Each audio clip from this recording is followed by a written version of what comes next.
What do you choose? Hack squat. So the hack squat is a machine-based exercise that primarily targets the quads, glutes and hamstrings. It's effective for building leg strength and muscle mass and easier on the lower back than a regular squat. Okay. Why? Main quad builder. Okay. Glutes. That's right, the hack squat is a compound exercise, as Will mentioned, the glutes and the quads, and it also strengthens the hamstrings, improving knee stability, reduces lower back strain, enhances overall leg power, and it also follows a fixed path, which makes it a lot easier to follow the negative, which is where the muscle growth happens, and it's easy to load and supports long-term leg development. The hack squat, I never even think, it's just a machine in the gym that I just ignore.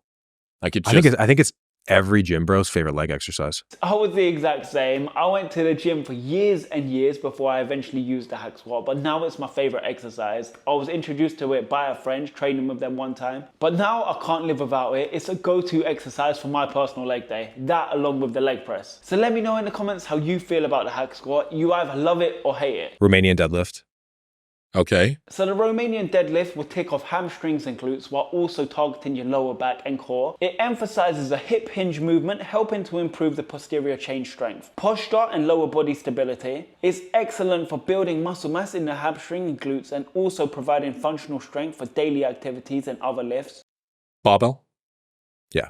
Barbell Romanian deadlift. All right. So the Romanian deadlift could either be done with a dumbbell or a barbell. Using a barbell allows you to typically lift heavier and maintain a more consistent path, which could be better for progressive overload. Dumbbells, on the other hand, offer great range of motion, allow for more neutral wrist and shoulder position, and helps address muscle imbalances between sides. Both are equally effective, it just depends on your comfort or your goals. Incline barbell bench. Classic. Yeah. The incline barbell bench press is a chest exercise that primarily targets the upper portion of the pectoral muscles while engaging the front delt and triceps. Recent studies show that the incline chest press stimulate the pectoral major about the same amount as a flat bench press, making it just as effective for overall chest development. It also helps build upper body strength and improve pressing power for other lifts. Preacher curl. How can we forget about the biceps? The preacher curl is a bicep exercise that primarily targets the lower portion of the muscle. By resting your arms on a slated pad, it reduces momentum and prevents cheating. Allowing for strict form and better muscle activation, it's excellent for building bicep size and strength, improving peak contraction and maintaining long-term joint safety during curling movements. Also, W bar? Yeah. Yep. Using an easy bar is often preferred because it's an angled grip, and this reduces the stress on your wrists and your elbows, making the movement more comfortable while effectively still targeting the biceps. Pull up.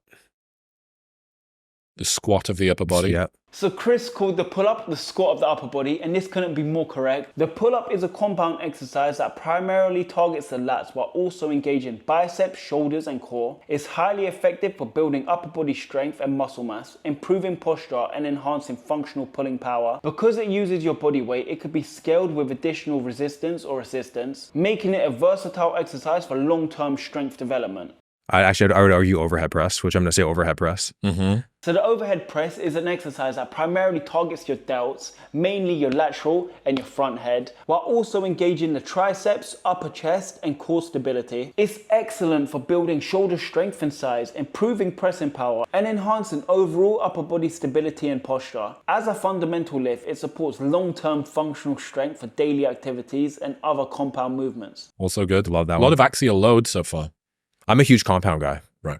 Yeah. Many compound exercises naturally involve a lot of axial loading, meaning the weight travels along the spine or main body axis. This is seen in lifts like squats, deadlifts and overhead presses. Axial loading is not inherently bad. It's actually how these exercises build maximum strength and stimulate multiple muscle groups at once. But proper form and core engagement are essential to handle the load safely and prevent injury. Lateral raise for sure. Mm-hmm. The lateral raise isolates the side delts to build shoulder width and definition, improves overall shoulder aesthetics, strengthens stabilizing muscles and helps prevent imbalances. You could complicate this movement by doing it on a cable machine, but if you want to keep it nice and simple, there's nothing wrong with dumbbell lateral raises. If you're enjoying this video so far, give it a thumbs up and let me know in the comments what you prefer, dumbbells or cables. An overhead tricep extension. Mm-hmm. The overhead tricep extension primarily targets the long head of the tricep, which runs along the back of the upper arm and contributes significantly to overall arm size. By stretching and contracting this part of the muscle, the exercise helps build fuller, stronger triceps and improves elbow extension strength, complementing other pressing and pushing movements. I want to say a calf raise to be politically correct, but I don't know if that's... Well, you can choose to have little calves for the rest of your life if you want, but beware, you're locking yourself in. Yeah. Let's be honest, who's wasting one of their 10 exercises on calves? I'm certainly not.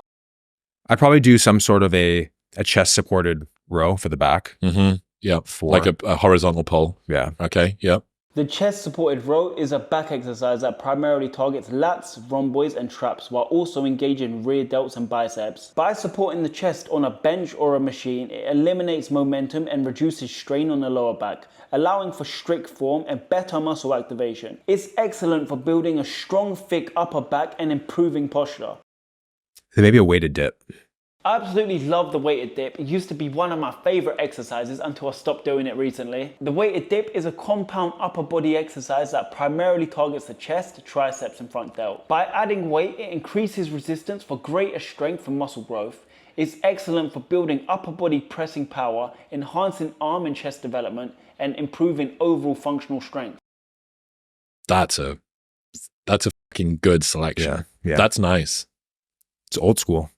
That's right, it's a classic old school selection. Nothing complicated, a mixture between compound and isolation movements. These exercises stood the test of time because they're effective, simple and sustainable for long-term strength and muscle growth. Maybe the first person that hasn't said incline dumbbell press. To be honest with you, I'm not a big barbell bench press fan or bench press generally. I'd much rather swap it for the incline dumbbell press because this is my favorite exercise to do in the gym. I enjoy this exercise so much and it seems like many other bodybuilders feel the exact same. So let me know what you prefer, barbells or dumbbells. Will Tennyson's 10 muscle building exercises are now on the screen. Let me know if you agree with them. Let me know if you'll swap any out. If you've enjoyed this video, give it a thumbs up and watch this next video.